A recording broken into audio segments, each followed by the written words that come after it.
Yo te miro a ti solamente. Ok.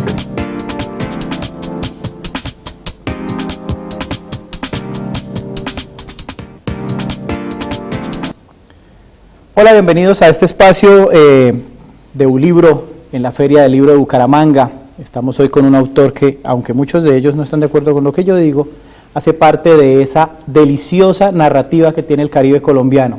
Yo insisto en que tienen algo, que cuentan unas historias maravillosas, y él es Alonso Sánchez Pero Bauti. ¿por qué no? Porque hay gente que no está de acuerdo, no entendí ese punto. El mismo García Márquez decía que no era necesariamente un don costeño, ¿no? Y Alberto okay. Salcedo, pero a mí sí me parece que es un don costeño. No, yo tampoco lo veo como un don costeño, pues entre otras cosas. Costeño Caribe. Sí, perfecto. Primero que todo, pues muchas gracias por la invitación. Comenzamos a debatir, pero no me he presentado, y agradecido por esta invitación a Bucaramanga. Es la segunda o tercera vez que vengo a la Feria del Libro, y pues siempre encuentro fuera de la ciudad, que cada vez está mucho más organizada y mucho más bonita, la universidad, que siempre me ha llamado mucho la atención, ¿no? Aunque siempre me pregunto, si yo fuera estudiante de aquí y llego tarde a clase, perdí el año, porque esa corredera por esa subidera y bajadera de montaña debe ser cosa dura, ¿no? De escaleras. Sí. Pues empecemos por ahí un poco, Alonso. ¿Sí o no? Yo sigo defendiendo la teoría que hay algo en el gen, en los abuelos, que son diferentes a los abuelos de quienes nacimos en el interior del país, que hace que sean tan buenos contadores de historias los costeños caribe colombianos. Yo creo que no todos, pero sin lugar a dudas sí hay una riqueza narrativa, en algunas ciudades mucho más que en otras. Uno no puede desconocer, por ejemplo, la calidad literal y narrativa de Barranquilla, que desde hace más de 100 años ya tiene grupos literarios y que ha formado y que formó grandes escritores del país, pero también de la costa. Y hay otras ciudades que también han tenido grupos literarios de tiempo atrás, mucho tiempo atrás, como Montería, por ejemplo, con el grupo, con el túnel, ¿no? Se me olvidó el... Sí, el túnel. Sí, de José Luis Garcés. Nosotros, en Valledupar particularmente, bueno, somos muy pocos escritores los que estamos en este momento, pero sin embargo hay un juego narrativo de mucho tiempo atrás que tiene que ver más con la música que con la literatura. ¿Ves? Porque la música vallenata, casualmente, se inició como narrativa, con todas estas crónicas de los juglares de principios de siglo hasta los años 60 más o menos, que es como la época dorada de la narrativa vallenata, musicalmente hablando. Pues yo creo que eso tiene que ver en Barranquilla particularmente, porque pues, Barranquilla es puerto. Es un puerto, llega todo. Y llega todo, y yo me acuerdo que cuando yo era niño, siempre que íbamos con una vez al mes o una vez cada 2 meses con mi papá a Barranquilla, siempre íbamos a la Librería Nacional. Te estoy hablando de hace bastante tiempo, ¿no? Y ya existía como un compromiso literario de la ciudad, había un gran movimiento, iba mucha gente. Yo me acuerdo que la librería tenía un gran movimiento de clientes, de personas, tenía una salita incluso, donde la gente iba a leer, a sentarse, cogía el libro y leía. Y yo creo que eso se conserva en la ciudad, ¿ves? Nosotros, el tema musical, pues, y el tema indígena, por supuesto, por el tema de la narrativa oral, que creo que es fundamentalmente lo que tenemos nosotros. Tenía, para finalizar, ya que empezamos por ahí, lo rico de no ensayar las entrevistas, tenía para el final preguntarle precisamente por lo musical, porque además de ser escritor, Alonso también trabaja en televisión, hace algunas, no solo es la literatura, sino que también hace columnas de opinión, y quería preguntarle por el porro. Usted ha hecho un trabajo investigativo sobre el porro, que también es, bueno, no narra historias como el vallenato, pero también hace parte de toda esta cultura caribe, y muestra lo polifacético que puede ser un autor, un escritor, un artista realmente. Bueno, el porro, yo crecí oyendo porro más que vallenato, porque en mi casa, en ese entonces el vallenato no era tan aceptado socialmente, y en mi casa incluso hoy los LPs que se conservan de ese entonces son todos de música de porro. Entonces yo crecí oyendo porro, y es como mi música de la infancia, y de los bailes y de las fiestas y todo eso tenía más que ver con el porro. El vallenato de pronto, por eso yo tampoco siento tanta cercanía con el vallenato, porque yo no soy muy cercano, o sea, no es la música que escucho por instinto, no es como que oigamos un vallenato, no, pero me lo sé porque vienen en la sangre, o sea, me sé las historias detrás de las canciones, pero adicionalmente me sé los cantos, pero porque los he memorizado en el viento, de lo que lleva el aire, pues sí, pero no porque yo los escuche. El porro sí, del porro sé mucho más, y efectivamente hace unos años pues me metí mucho más a trabajarlo, porque escribí una historia, una novela sobre el porro, que casualmente sale, hoy casualmente me informaron que sale al aire el 11 de septiembre, voy a hacerle publicidad de una vez, pues, pero ya que estamos en estas, sale al aire en RCN Televisión el 11 de septiembre a las 9 de la noche. Es la novela que entra en reemplazo de No olvidarás mi nombre. Y bueno, esa fue una historia que escribí hace como 3 o 4 años más o menos. Es una historia muy bonita y muy interesante que cuenta la historia del porro. Y exacto, tengo entendido que no se trata solo del melodrama, sino que hay una investigación ahí profunda detrás de eso. Hay el melodrama, por supuesto, porque es una telenovela, además es una telenovela clásica. Estamos volviendo a la telenovela mexicana. Sí, telenovela, no las hermanas Bronte, no, estamos hablando de la telenovela mexicana y la telenovela la venezolana de hombre rico se enamora de mujer pobre y después la mujer pobre termina siendo hija del más rico. Ese tipo de historias que ya de alguna manera han desaparecido de la televisión colombiana, pero precisamente quisimos volver a ella, pues como un ejercicio de nostalgia, supongo, ¿no? Vamos a ver qué tal la coge el público. Bueno. Tiene una cosa adicional y es que yo vengo de la tierra, ahí sí, del realismo mágico.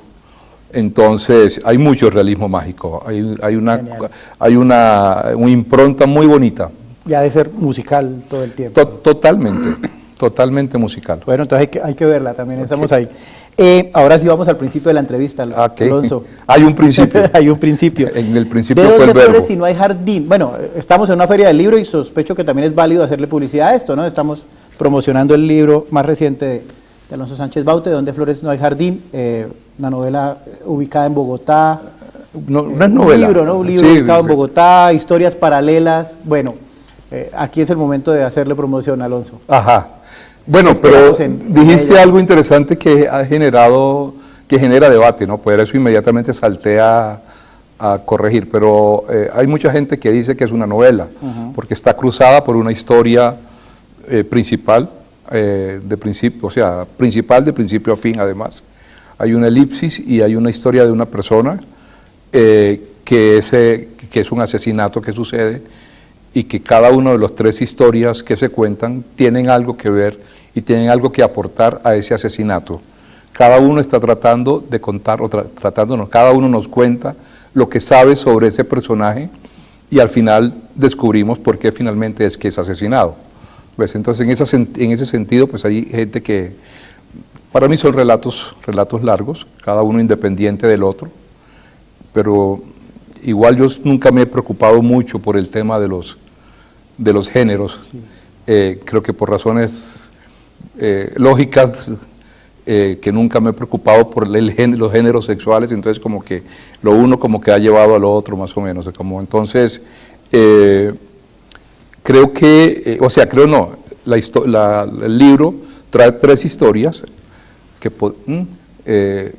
¿las cuento de una vez o vamos a hablar en detalle o qué quieres que hagamos? Pues tal vez hay que dejarle algo al lector para que vaya a comprarla también. Quisiera el término general de la historia, la editorial y dónde lo encuentran también, podría ser importante, ¿no? El término general de la historia es esa, son 3 historias, repito, una historia, la primera que es la de un dealer, de un muchacho que es un jíbaro que vende droga a domicilio, pero que detrás de toda la historia de su negocio de microtráfico, hay una historia personal muy fuerte, un tema psicológico muy fuerte de la relación de él con su madre, de la vergüenza que él siente por su madre y de cómo a pesar de esa vergüenza, ¿cómo se dice?, repite con sus mujeres la misma relación de su madre con sus maridos. Entonces, es un... Las realimenta. Exactamente, es una historia muy machista, o más que machista, es un personaje realmente misógino, que detesta, que siente odio, y más que odio, vergüenza por la mujer, a raíz precisamente de lo que conoció de su madre. La segunda historia es la de una mujer que trata de salir adelante, a pesar de que desde muy niña, muy niña, de alguna manera su madre la acomplejó, la avergonzó, la convenció de que era una mujer fea. Y esa fealdad, que al final no sabemos si es cierta o si no lo es, pero al menos ella se cree así de fea, y esa fealdad la lleva a tocar todo el fondo posible de puede tocar un ser humano. Y la tercera es la historia de un muchacho al que una cadena de desgracias, una cadena de malos sucesos, lo llevan a perderse, digámoslo así, en el imperio de la droga, y pues es la persona que al final nos termina contando por qué fue que mataron al hombre que mataron. Ok. Ya para ir cerrando, Alonso, detrás de cámaras tocábamos ese tema. Uno identifica en los escritores algunos estilos, formas, modos, temas recurrentes, historias, personajes recurrentes, pero en Alonso no, como que se reinventa en cada libro. Usted hace el ejercicio que me imagino debe ser bastante complejo, de este libro tiene una vida propia, así sea yo el escritor. Cada libro suyo es diferente. Algunos tienen una esencia, pero ¿no identifica uno ese qué? Sí, es cierto, cada uno está escrito con su propio registro, pero yo creo que eso tiene que ver precisamente con la historia y con el personaje, ¿ves? A mí me interesa mucho más la construcción del personaje que la historia como tal. Y en esa construcción del personaje, cada uno es el que me lo va diciendo. Entonces cada uno me va hablando en su propio lenguaje, yo les permito a ellos hablar. De hecho, en este último libro tuve un conflicto muy fuerte con este personaje del que hablábamos ahora, el primero, el dealer, porque yo todo el tiempo estuve tratando de corregirlo, y de corregirlo para que no fuera tan machista, tan misógino, tan violento, y al final dije que no, o sea, dejé de escribirlo y me negué, hasta que entendí que el problema era ese, que yo estaba tratando de amoldarlo según Alonso Sánchez. Y él me estaba contando una historia completamente diferente. Y hasta que se lo acepté, salió la historia. ¿Ves? Pero yo creo que tiene que ver con eso, ¿no? Con permitirle al narrador que sea él la voz que me cuente cómo es su registro, cómo quiere ser contado, cuál es la estructura de su historia. ¿Ves? Tienen en común, creo, pues más allá de los temas, de la manera como abordo los temas, que en eso creo que se parecen todos, trato como de entender lo más posible al ser humano, y bueno, y ahorita que hablábamos de la música, ¿no? Creo que en todas mis historias hay mucha música, cada una de las historias tiene un trasfondo musical precisamente porque creo que en la medida de la música, de que yo descubro qué música oye una persona, la entiendo mucho más fácil. La personalidad marca un poco ahí, se Sí. marca su personalidad ahí. Exactamente. Bueno, Alonso Sánchez Baute, muchas gracias por aceptar esta invitación a un libro y aceptar también esta invitación a esta entrevista. No, muchas gracias a ti, Javier, más bien muchas gracias a la universidad y a Ulibro por esta invitación, y muchas gracias a Bucaramanga. Bueno, él es Alonso Sánchez Baute, que está presentándose justo esta tarde. A las 5 de la tarde, 5:30, ¿De perdón. dónde flores si no hay jardín? Ok, bienvenidos.